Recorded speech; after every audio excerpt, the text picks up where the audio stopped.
Hello, everybody, and welcome to Back and Forth. I'm your host, Gecko Man, and sitting beside me is Rogue Gambit, our co-host, the man who knows that only the weak embrace the dark side. A foolish apprentice makes for a poor master. Yeah, that's not at all terrifying. Duke is the best. He is. That's why he made my top 5. All right, so today we're going to be doing a top 5 Star Wars moments, and it was very difficult for me. I made It was pretty easy for me. Oh, look at you. I tried to think of good moments in Star Wars. Barely thought of 5 and Wow. put them in a list. Wow. Have you even watched Star Wars The Clone Wars? Yes. And I almost put one of them in there. Well, you can't deny there's some good moments. There are. There was actually, it was kind of hard to not put a couple in there, but yeah. They were all from the same episode. I think. No. Well, I could definitely see. Most of them are from the same 3 episodes. So. Well, for me, almost all my top 5 was from the final episodes of the Clone Wars. My top 5 Marvel came with one movie. So. Thankfully, I was able to expand upon that. So let's. Should I start since you're the Star Wars guy? I'm the Star Wars expert on this podcast. This one's probably going to surprise everybody. It is the moment when Darth Vader chokes the guy out when he isn't even in the same room as him and says, "You're now in command, Admiral Clay," or whatever the guy's name is. In Rogue One? No. In Empire Strikes Back, I believe. Oh, when he's on the screen, yeah, and he's like, and you just see the guy choking in the background. It's such a good scene, just showing So one of my favorite aspects of Darth Vader as a villain is just how menacing he is. Oh yeah, so good, and just like that, just sets him up as just so powerful, so menacing, and makes for his character arc all the way through episode 6 just to be even that much better. Yeah, and I think that's why a lot of people aren't. I think what makes him so menacing is because he may not have gotten the scene that people wanted for him, like the Rogue One scene with him, right? And how we first saw him, he just kind of walked in, but he was still very menacing when he walked in. He was he didn't do anything, yes, but he still looked like he could rip your lungs out. Yeah, for sure. All right. So that's why that makes it on there, for sure. Yeah, totally understandable. I actually forgot about that scene. That's a good scene. That's a very good moment right there. My number 5 is actually a sad one. I cried when this moment happened. So don't worry, there's not a lot. It isn't going to be a reverse where I have all the sad moments. I don't know about that. There's definitely some sad moments, but there's not as many. This is the moment when Ahsoka and Rex are talking before they enter the hangar in the final episode. Yes. And Rex is just crying and he knows he has to fight his own brothers. Yep. And Ahsoka just is "You're a good soldier, Rex. So is every one of those men down there. Mm-hmm. But I'm not the one who's going to kill them." It's so good. Just I believe I shed a tear or two in that moment as well. Yeah, it's a good moment. Really good culmination of Rex's. Yeah. Not only that, it's a good culmination of Rex and Ahsoka's friendship. Yep. Yeah. Yeah. All right, well, jumping back to the movies. My number 4 is in Star Wars: A New Hope. Oh. When Han Solo shows back up at the very end. Oh, really? He has him in his shots. I think he says, "I've got you now," right? Oh, and then he's like, "What?" And looks up, and Han Solo's like, "Yeah," "Yippee," or whatever he said. Oh, yeehaw! Yeah, that moment. Yeah. That's a good moment. Yeah, kind of culmination of his arc there. Was not expecting you to choose a Han Solo moment. Yeah, not a big Han Solo fan, but I mean, you can't deny his character arc in the first Star Wars movie. Yeah. It's very good. And the culmination of it, they did though I don't like his character, they did a really good job of portraying this character that you weren't sure if he was going to come back. Yeah. So, I mean, it is kind of ruined. I shouldn't go into it. You know what? Never mind. We'll talk about it in the after party. Okay. So something I'll talk about later. But yeah, it's just a great movie moment of, Yeah. Yeah, that is a very good moment because, yeah, like you said, you don't know if he's coming back. and you're just how is it going to do this? Yeah, there are those moments where you think, oh, he actually might come back because he gets those moments of like thinking about, like you get that shot of him just thinking about it. But like, yeah, it's a good moment. That's a good one. That's a very good one to put at number 4. My number 4, you may have this moment in your list as well. So I'm sorry for saying it, is the moment when Darth Vader says, "No, I am your father." Okay, I'm leaving. I would have been okay if you didn't put it number 1, but not putting it number 2. I know. What? I debated my own existence when I put it at number 4. Well, I might be spoiling something by my outburst there, but that is ridiculous. I'm sorry, okay? It's not only the greatest Star Wars moment, but one of the greatest movie moments of all time. Like maybe the greatest movie moment of all time. And you didn't even put it higher than number 4 in your Star Wars moments. I'm sorry. I just think there's some greater Star Wars moments in it. That is ridiculous. If it helps, I do have a movie moment as my number 1. Well, you have a movie moment higher than that? Okay. Anyways.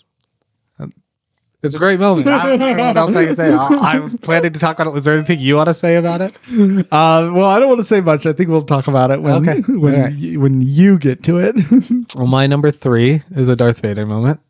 Most of mine are. I was about to ask. Like, I almost did all 5 of them Darth Vader moments, but I decided to throw some others in there. My number 3 is when Darth Vader also says no, and then grabs the Emperor and throws him off the edge. Or down the hole. I don't think he says no. Yeah, he does. He does? Yeah. Oh. And he says, "You will die now," and starts doing it, and then he says, "No!" Just like that, and grabs him and throws him off the edge. I haven't seen the movie in so long, and I really need to. Like, but not only do I like the moment's really good, but it like once again like the culmination of his character arc. Like I was talking about, like I've got the start of his character arc, then there's that moment that like culminates it all, and like. That's one where when I watched it, like that was almost as surprising as the "I am your father." Like really, like he's so evil. He's so, yeah. True. They do, and like they do such a good job of like the Emperor like electrocuting Luke for so long. Like you don't like it's been too like you feel like. He would have already done it if he was going to do anything, Yeah. And he finally does it. And then the unmask, I almost put the unmasking him. That's a great moment too, as he dies. But yeah. Anyways. Definitely a very good moment. Sadly, it's not on my list. That's okay. That's my number 3. Yeah. But also the visuals. Oh, the visuals. I love the visuals. That like. For an old movie, the electricity, the like skeleton, flashing, while they like getting hit by electricity, all of it looks so good. I think the best part of that is when Darth Vader is getting electrocuted. Is like you see his skeleton. It's like kind of terrifying to be honest, but it's good. It's good. Man, wow. Okay. My number 3 is the moment right before Darth Maul and Ahsoka fight. Okay. In the throne room. Yeah. Just when the blast hits and then the glass just shatters and it just you get both 2 shots of them and you see all of that. Yeah. So beautiful. Just like you're so tense because this fight is like about to happen. They've never fought before until this moment. And it's so good. So good. It's a beautiful moment. If I was doing like shots, that'd be definitely like top 5 shots. That shot. It's gorgeous. Yeah, sure. But yeah, it's a good moment. Yeah, Great moment. Definitely a good moment. Like it just you're tensed up because you don't know like really what's going to happen because you don't know. You really don't know. I don't want to say who's going to win. I just want to say like if the fight will be over quickly, prolonged, like a long fight. It wasn't really a long fight. It was like pretty quick. So it was a good moment right there. It is. Yeah. Alrighty. My number 2. I'm finally venturing out of the movie realm for this one. Oh. Into the moment in the final episode of Clone Wars when Ahsoka's standing there and drops the lightsaber. Now, man, that's a good moment. That's a very good moment. I couldn't decide between that and Darth Vader standing there and turning the lightsaber on, but I think the Ahsoka one's better. Just like her story arc throughout it was just so good, and that ending her story arc. One reason I almost didn't put it in was I feel like they kind of ruined that by the way they had Ahsoka appear in Mandalorian. Kind of ruined that moment for me. But like her leaving her lightsabers. What? They like ruined the moment of her like walking away from like who she was, and then they just like throw her in as like giving you no story and her like trying to find this guy, and you're like, what? This doesn't really jive with who she left as. But I understand it's been a long time. A lot of stuff has happened, but because we haven't seen that, I just felt like that kind of ruined that moment. Well, then you need to finish Rebels to understand that. Sure. Okay.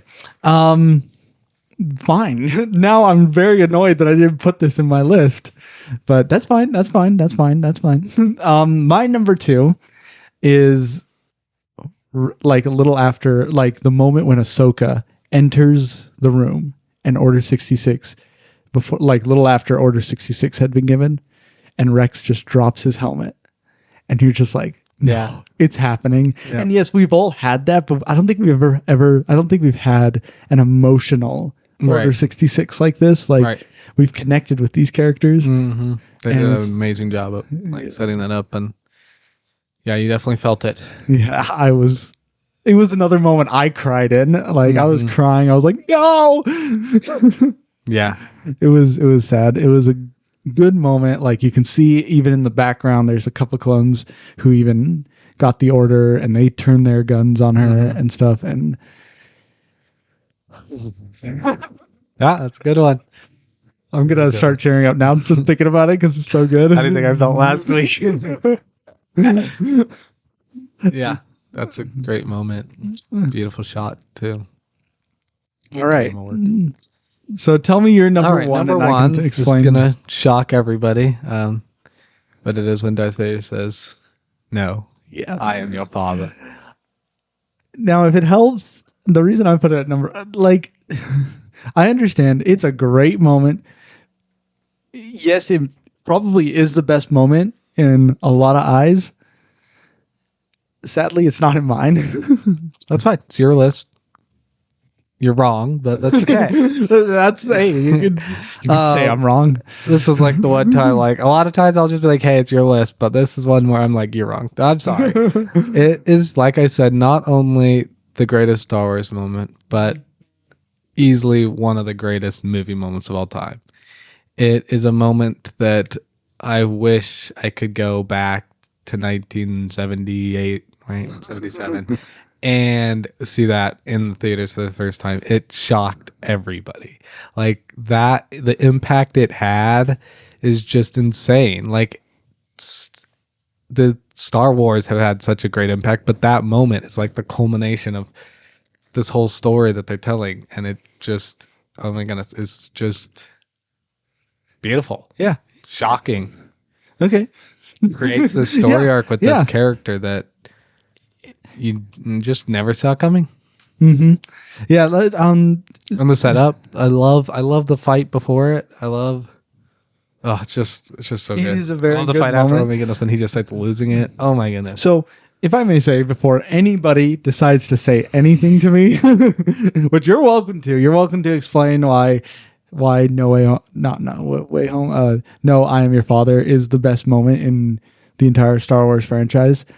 You're welcome to. I'm more than willing to like listen to that and maybe I'll change it because of it or something. Maybe if you give me a good reason. It may also be because I haven't seen the movie in a very long time. The originals I haven't seen in a very long time, and I really, really, really, really, really, really, really need to. So I may actually, just because we're doing this, I may actually watch Revenge of the Sith again. Empire Strikes Back. Empire Strikes Back. Goodness, I'm getting a lot of names wrong today. And who knows? It may change up my list if I watch it again, because the impact like you said, the impact is so impactful to hear Darth Vader say that. Yeah. But I think I'm probably being very recency biased in this, so which is probably right. I probably am. Alrighty, well then, what is your number one? Now this one isn't recent. Like I said, I haven't seen the movies in a long time, but I do love this moment. This is my favorite moment. It's when Luke. It's in episode 6. Luke is on the Death Star, just defeated Darth Vader. He's looking at Darth Vader's just arm, cut off hand, and he looks at his own hand and he's like, I don't want to become like him. And then he just throws his lightsaber away. Yeah. Just throws it. I did a motion here to throw the lightsaber away, but I realized, oh wait, we're on mics only here, so I gotta explain that. Yeah, that great moment. That is a very good moment. I'm more on the side of like the heroes than the villains, so you gotta understand my. Well, I'm on the side of good characters, not bad characters. But you also have to see that it's a good. I feel like it was a good. It was an incredible moment. It shows the polar opposites of your hero and your villain. One was willing to go down the dark side, and the other one was strong enough to resist it. Yeah. Well, if you let me finish what I was going to say, it was a good ending to Luke's story arc. Right. Yeah. Like he's the pure one. Yeah. And you can definitely see he had a lot of struggle through all that. Yeah. And then he just, no, I am a Jedi. Yeah. Like my father before me. Oh, yes. That's a good line. But yeah, like good moment. And like I said, if anybody wants to put a comment out there about no, I am your father. Yeah, we want to hear what your favorites are, of course. And they probably will be, as Rogue will say, they'll probably be better than mine. I think your list is spectacular, though it has its faults. But yeah, we want to hear from you guys what your guys' favorite moments are, of course. And not only for Star Wars, I don't think we said it for Marvel. Yeah, for Marvel too. Yeah, definitely want to. And we'll definitely have to do this again. I feel like for both. Sure, yeah. We should definitely do. Maybe it'll give me a chance to redeem myself. Yeah, and we'll move on to Moon Knight. Episode 2. Episode 2. Thoughts on episode 2 of La Moon Knight? It was like a 50-50 for me on both liking it and not liking it. What did you not like? I guess the fact that, well, yes, I was very excited to see we were finally excited to see Moon Knight. We were finally excited to see, Mark actually be in control. Zip it.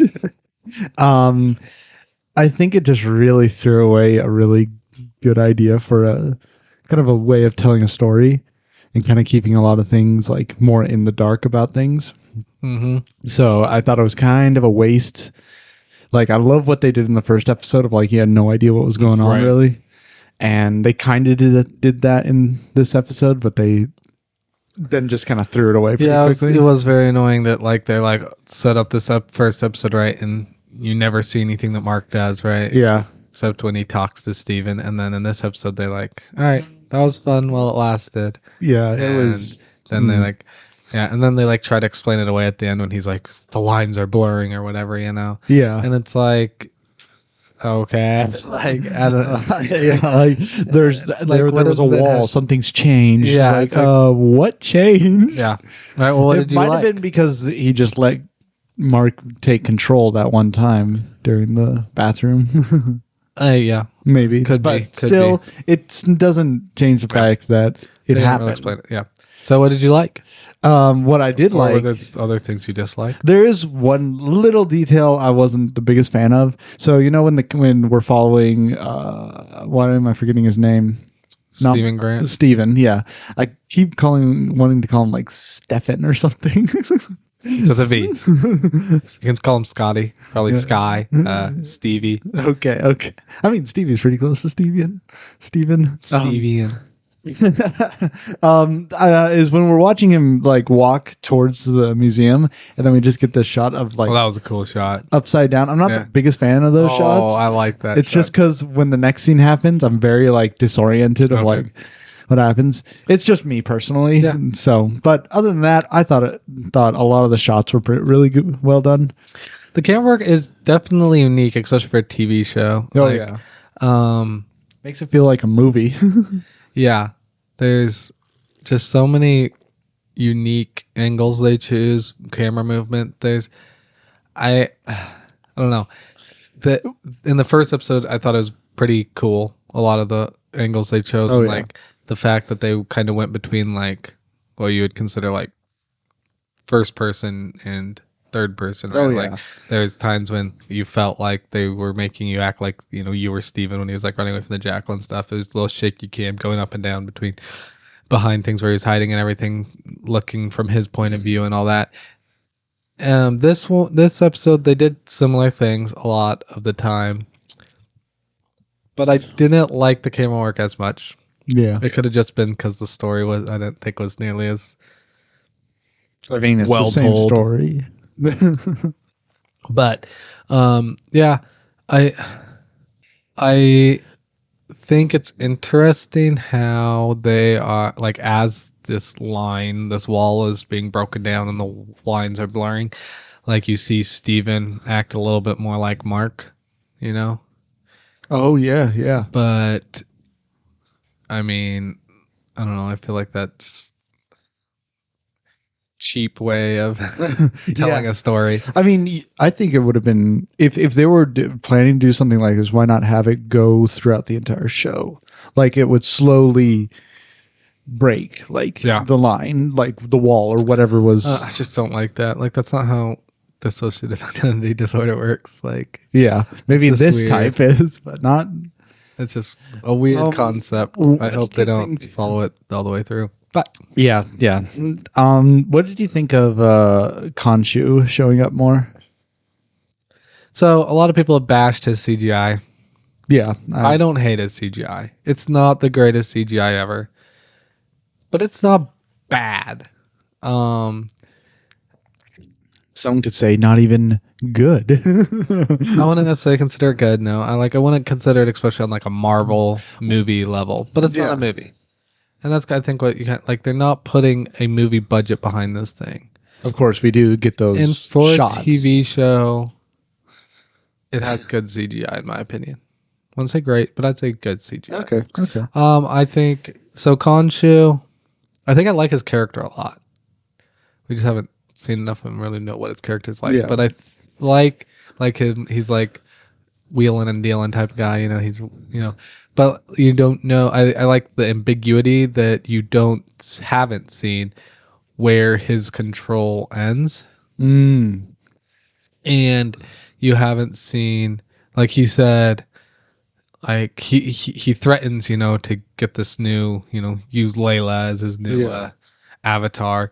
But at the same time, Mark acts like he can't just do that. Like there has to be, like they do have a deal that he has to follow through on, and then like once that's complete. Yeah. So I'm not 100% sure on that, but I do like Khonshu's character. I'll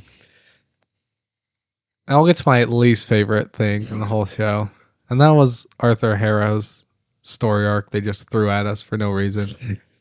I liked Arthur Harrow in the first episode. Yeah. And I think I still like his character. But the backstory of him being Khonshu's previous avatar, whether it's true or not, like it could be a whole lie, like he's the apparent avatar of Amut. And so he would maybe, if he has a good connection with Amut, maybe he has, the inner workings of how Khonshu works and the gods and their avatars work. So maybe he wasn't. And he just, threw it at you just like. But that is that's such a dumb story for him to be like the previous one, and now it's like it feels like just a normal boring, just I used to be like you and then I wanted to judge people, and then but the part I do like about what we learned about Arthur was he seems to not necessarily just be doing Amut's bidding, he seems to have his own little plan, and I am definitely interested to see what that plan is. Yeah, it from what I understood it as, it seemed like because I feel like he seems to be doing a little more than what he's actually supposed to be doing. Yeah. So, and I feel like we kind of get Especially a with that last scene where he like just without judging that guy just kills him. Oh yeah, that's right. I Yeah. don't know what that's all about. So maybe he may be all for this whole like good and bad, but Right. but if it's like something that's gonna get in his way, Yeah. he's not gonna care. Exactly. So So I did like that part of him. Another thing I liked was the how do I put this? I liked how they left this. They did leave like this very drastic divide. No, that's not the right word. This wall still up in the personalities of Steven and Mark when it came to Mr. Knight. So Mr. Knight, isn't he his first own of all, personality? Like no, like so in the comics, he's just another. He would be if he was another personality. He'd be another personality of Moon Knight's, right? Like Moon Knight's not another personality. He is Mark Spector, just as a vigilante, and Mr. Knight would be just kind of like Stephen Grant as like a vigilante. So he's more, he doesn't go, beat him up. He's more of a detective that helps the police, Do you think Stephen Grant will kind of try and like convince Mark to be so like... first of all, I have to say I nailed it. I was talking about this episode and I said Mr. Knight was going to be in it. And I said that Stephen was going to like, I personally thought it was going to be like this like argument with him. He's like, well, I need my own, alter ego and get him. But he kind of did that in where he was like, I need a suit. Oh, I give you a suit. Then gets it. Right. I loved that whole so thing. I did like, kind of nail that. But I think we'll see more of Mr. Knight for sure. Well, if I can say something here. Yeah, go ahead. As you try and cut me off. I would really like to see... I've never read the comics, as I've said before in our previous episode, and possibly episodes before that. I think I would really like to see Mr. Knight be the detective he is in the comics. Yes, I agree. I don't know if they'll go that route with the way Steven is, because he's more just this knowledgeable person on Egyptian stuff. Right. I don't see him being this detective who's able to figure out a puzzle. I mean, definitely in season... Well, I think he's very intelligent and can figure out puzzles. I'm just saying, like, the way he is right now that we have him, I don't think he would be capable of being that kind of person right now. Okay. I can definitely see, like, him not fully becoming that in season 1. I definitely think later in seasons, they could really tap into that, and that could be a really good storyline. I do think what they're probably, if we're going into speculation of what's coming, I guess we could. I definitely think like where he could show up is, since they're clearly traveled to Egypt and he's needing to find things, like where's this tomb, stuff like that. That's where he could come in because of his knowledge of Egypt. Okay. And the gods, or if they're like having to fight other gods and whatnot, his knowledge of the other Egyptian deities. I mean, I don't know. Like, I really don't I don't know much about Moon Knight, and I'll continue saying that until I know more about Moon Knight. No time like the present to learn. Yeah, true.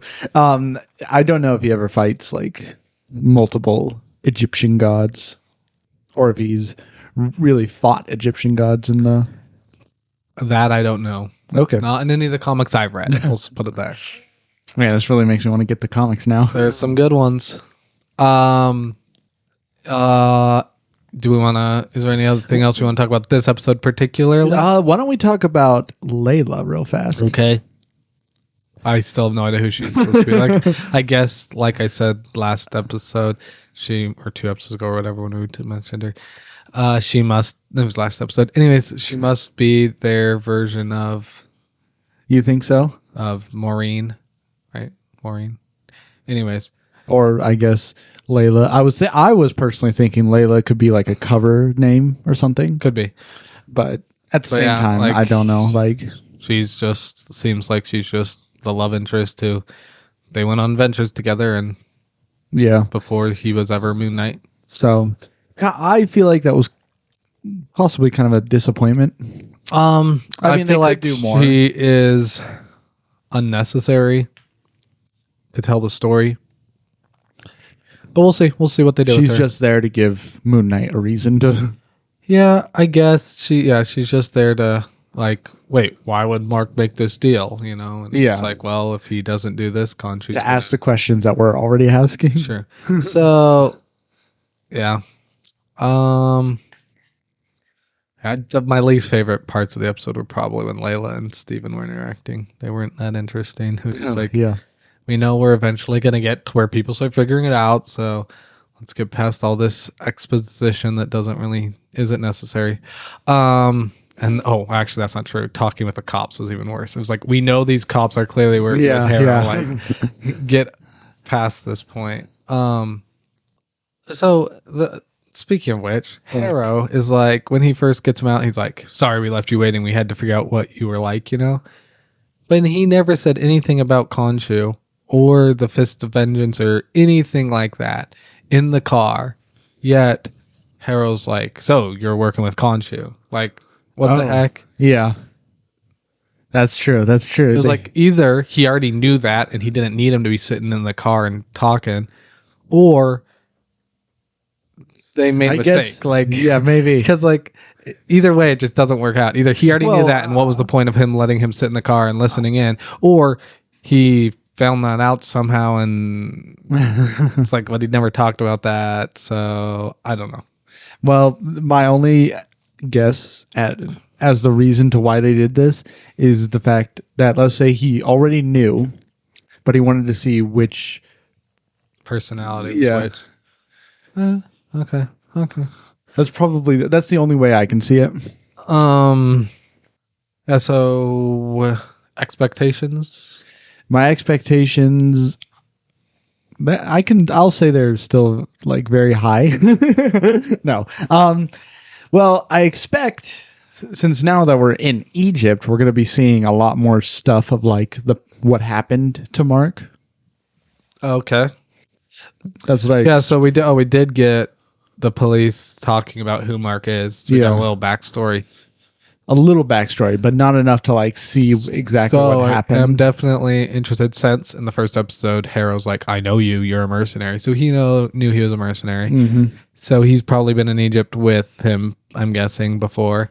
So if they're going to make Harrow into Bushman, because they're like, you shot this dude and left him for dead, which is what Bushman did. Okay. So I'm not sure how they're going to tell that story. But yeah, I think that we're going to get in a little bit backstory for sure. I think we're also going to get into Ennead. That's what the group of gods are called. Into Ennead and what they're up to. Because in the first episode, remember, he's like, but the gods betrayed Amut, right? And I'm guessing that was Khonshu, because Khonshu's like, we must judge the evil. And they're like, we must judge evil first, you know? So I'm guessing there's a whole like little beef going on with Amut and Khonshu. We also might get some Black Panther. Oh. Because, right, Panther god is one of the Ennead, I believe. Oh, really? In Egypt mythology. So if we're going into the spiritual realm, we might be getting something like that. Not Black Panther himself, but Black Panther. We'll see. The god. Yeah. Yeah. Those are kind of what I'm expecting in the next couple episodes. Okay. All right. Anything else? Not that I can think of. All right. Let's move on to upcoming.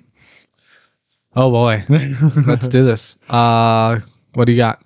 Nothing new for me. Although there was a new trailer out for Obi-Wan Kenobi. Okay. Was it better than the first one? I mean, it was basically the same thing, same trailer, but with something new added on. Okay. Just one little new scene. Shall I say it? Whatever you want to do. Do you want to know? Do you really want to know? An avatar of conscience. All right, that tells me enough. I will not say it. All right. That's it? Yep, just a new scene for Obi-Wan Kenobi. Nothing for Andor. I still haven't figured anything out about Bad Batch, which I still need to do because I'm just so confused with Bad Batch right now. But yeah, All right. Well, for Marvel, we also got a new trailer, for Multiverse of Madness. nice. Yeah. Confirmed villain. Just say yes or no. I'm going to say this time yes. Oh, really? There's somebody in there that. There is definitely. I think the main villain got shown this trailer. You think? I think so. Do you know who? Yes. Who it is? Yes. Okay. Anything else new in this new trailer? There was some other stuff. All I right. don't know, like there was definitely new stuff. How about this? Could you tell me? So I know that what's his name, Mr. Wheelchair Dude? Charles Xavier. Yes. I'm forgetting names today. I know that we've heard his voice in the trailer. Do we see him at all? Do you see him at all? I don't know how much that would spoil or anything. We'll say that Okay. he's in the trailer. Whether you see or hear him, he's sitting there somewhere. All right. Anything else? Let's move off of this before I ask. Still haven't got our Thor: Love and Thunder trailer.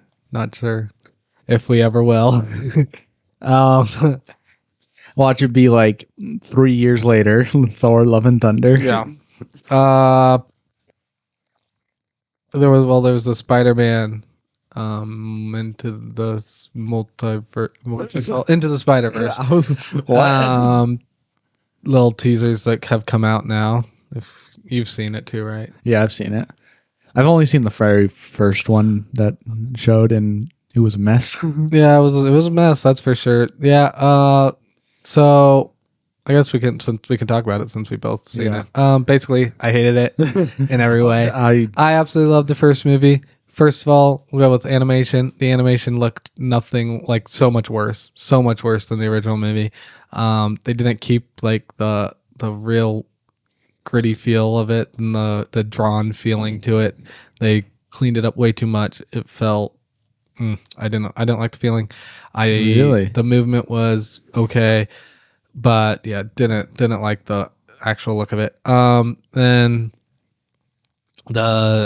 the way the trailer was, the thing I liked about the trailer was the fact that it didn't tell us really anything, right? That's true. It didn't tell us anything. But that was also its biggest problem because it literally told us a ton, like that he's going into other universes, but gives us no explanation for it. Just as like, he's going in these other universes. Yeah. And Well, yes, to I be like honest, that we aren't seeing we saw like 3 total characters, right? Yeah. But like that's not the movie I was looking forward to at all. If it's him jumping around through universes, it could be a fun movie, but that's that's not probably Spider-Man. Yeah, true. And from what I understand it as, it's just going to be I do think Spider-Man, what, 2099, 4099, whatever. 2099? Yeah, could be a really good Spider-Man into the Spider-Verse villain, though. Okay. Well, I think from what it looked like on the trailer, it looked like that Gwen just pulls Miles right. He's like, guess what, Miles? I have a new superpower. I can travel between universes. How are you doing this? No need to explain. Let's go. Yeah, just unnecessary. So unnecessary. All right. Well, anything else about it? Like, I mean, yeah, it's just like I'm excited for the movie still, of course, but I'm not. Yeah. I'm less excited for sure. Definitely a complete mess of things. Yes. Yeah, Sony is just a giant disappointment. Yeah, I think that's about it for Marvel. So back and forth. So yeah, next week for back and forth, we will be counting down our top 5 Marvel. Yeah. Marvel character entrances. Yep, and MCU. this was not something that we just came off of the top. No, yeah, I'm so excited for this. Yeah. If Don't worry, it will not be as sad as my last. if you guys top want 5. to, I challenge every viewer, every listener to comment what he's gonna choose for his number one. Oh, well, I think everybody knows what my number one's gonna be. If you don't know what my number one is gonna be, have you even been listening? Yeah, it's gonna be good. So yeah, we're gonna do the top 5 Marvel entrances, and then talk about episode 3 of Moon Knight. Yep. So it's gonna be an exciting episode, I think. Sure thing. See y'all next week. Don't put yourselves inside a box.